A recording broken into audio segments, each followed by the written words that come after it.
Bonjour tout le monde, c'est Juju, j'espère que vous allez bien. J'espère que vous avez passé une bonne semaine. De mon côté, j'ai passé une semaine assez hard. J'ai couru dans tous les sens. C'est pour ça que je n'ai pas pu faire de vidéos plus tôt. Mais ne vous inquiétez pas, on va se rattraper. Alors, comme me l'a demandé certains de mes abonnés, on va parler d'amour. Ça tombe très bien. On est au mois de février. On va parler love. Comment trouver l'amour en 3 étapes. On y va? Go! Donc, étape numéro 1. Apprendre à s'aimer, à s'accepter. Donc, je vais vous poser une question. À supposer que vous n'êtes pas dans votre corps aujourd'hui, vous êtes hors de vous, et on vous dit, est-ce que tu es prêt à te mettre en couple avec toi, avec moi-même? Est-ce que tu es prêt à me mettre en couple avec moi-même? Si tu es prêt à te mettre en couple avec toi-même, c'est que tu as tout compris. On n'a plus rien à t'apprendre. C'est bon, tu peux trouver quelqu'un du jour au lendemain, comme tu veux. Donc, il est important de s'accepter d'abord, se faire plaisir à soi-même, je ne sais pas comment expliquer. Je vais vous donner, je vais peut-être passer par un exemple. Moi, j'ai par exemple une amie qui m'a dit une fois, Juju, tu sais, l'homme qui se mettra en couple avec moi, ce sera un homme qui a beaucoup de chance. On peut trouver ça prétentieux, mais en fait, la fille, elle avait trop raison. Et si tu n'acceptes pas déjà toi-même, comment tu veux que quelqu'un, lui, il vienne et tu veux imposer ta présence à quelqu'un alors que tu ne t'acceptes pas déjà toi-même?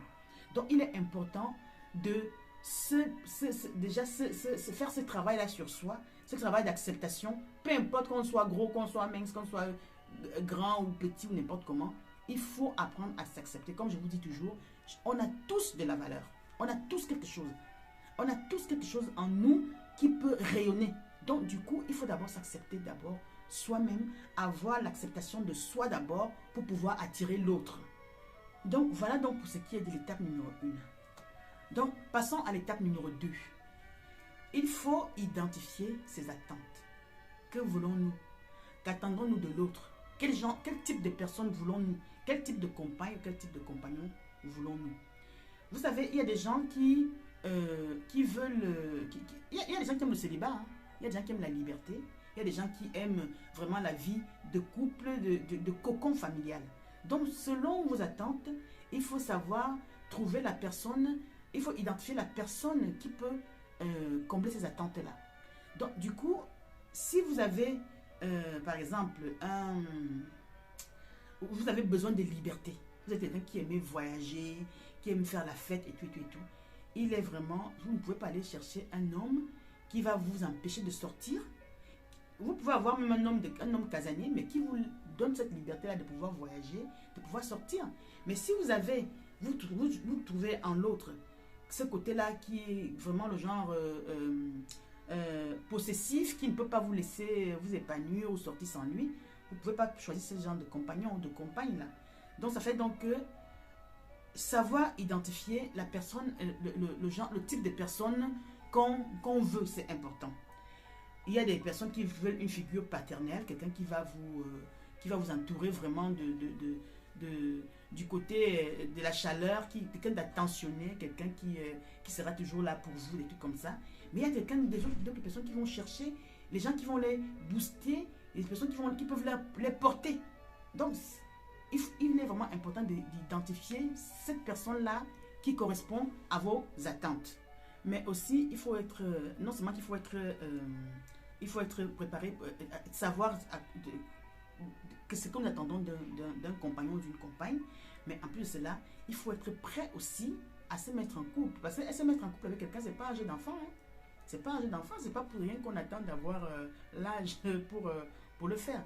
Donc, quand on se met en couple, il faut déjà savoir qu'on doit être disponible pour l'autre. Comme vous voulez, comme on veut qu'il soit disponible pour nous, il faut que nous-mêmes aussi que nous soyons disponibles pour la personne qu'on recherche.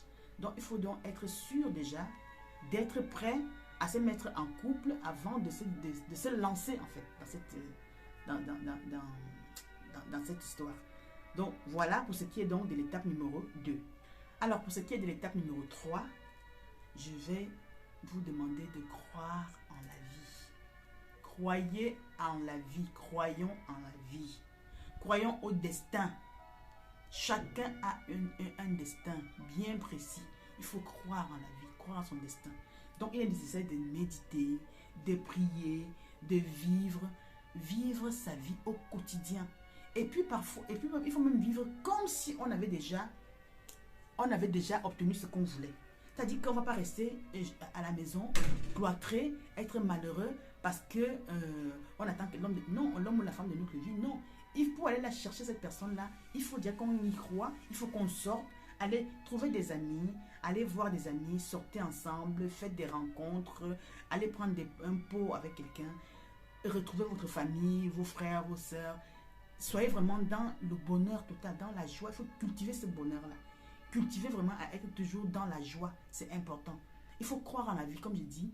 Il faut faire des prières, faire des méditations, se dire que voilà, j'y crois, j'y crois, j'y crois. J'ai quelque chose à apporter, j'ai quelque chose à donner aussi à quelqu'un. Et j'ai besoin de cette personne-là. Donc, n'arrêtez pas votre vie parce que vous attendez quelqu'un. N'arrêtez pas votre vie. Continuez à vivre. Vivez même plus que quand vous aurez la personne. Parce que quand vous aurez la personne, vous pourrez ajuster. Mais tant que vous n'avez pas trouvé quelqu'un, profitez vraiment de la vie. Allez-y, sortez, faites-vous plaisir, faites-vous belle, faites-vous beau. Ne laissez pas. C'est cette lumière, comme je dis, c'est cette lumière que vous dégagez qui va donner envie à l'autre de venir vers vous. Donc, voilà pour ce qui est de l'étape numéro 3. Donc, mes chers amis, je suis donc arrivé au terme de cette vidéo. J'espère que j'ai été un peu clair avec vous, mais n'hésitez pas, si vous avez des questions, si vous avez besoin peut-être de conseils ou quoi que ce soit, n'hésitez pas à m'envoyer un message ou à écrire en dessous de la vidéo. Je me ferai un plaisir de vous répondre. Maintenant, on se retrouve dans la prochaine capsule, dans la prochaine vidéo, avec grand plaisir. Je vous fais donc plein de gros bisous. Je vous souhaite de passer un bon week-end, un excellent week-end et un bon début de semaine. Voilà, portez-vous bien, mes chers amis. Je vous aime. Allez, bisous.